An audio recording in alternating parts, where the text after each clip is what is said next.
Hi hello नमस्कार, स्वागत आहे तुमचं माझ्या एका नवीन मिनी ब्लॉगमध्ये. तर इथं चालला होता माझा सकाळचा नाश्ता. तर नाश्त्यामध्ये बघा मी काय करत होते, तर हॉटेलमधून आणले होते मी वडे वडे आणि मिरच्या. तर इथं खात होते मी वडे आणि मिरच्या. त्याच्यानंतर चालली होती तर शिवजयंतीची तयारी.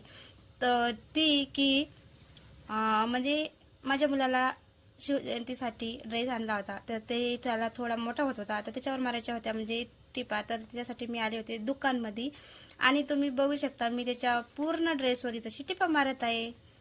तर ही चालू आहे अशी शिवजयंतीची तयारी. तर तुम्ही इथं बघू शकता, इथं मी सर्व ड्रेसवर तशी त्याच्या टिपा मारून घेतलेल्या आहेत. टिपा मारून हा ड्रेस पूर्ण रेडी झाला. कारण आयता ड्रेस असला की त्याच्यावर टिपा मारावाच लागतात, नाही तर तो असं म्हणजे उसवल्यासारखं होतं. कारण त्याची पॅन्ट ना आधीच उसवल्यासारखी झाली होती थोडीशी, त्यामुळे म्हणलं चला टिपा मारून घ्या. तर इथं तुम्ही बघू शकता पूर्ण ड्रेसवर इथं माझ्या टिपा मारणं झालेल्या आहेत. चला भेटूया नेक्स्ट ब्लॉगमध्ये. तो म्हणजे टाटा बाय बाय.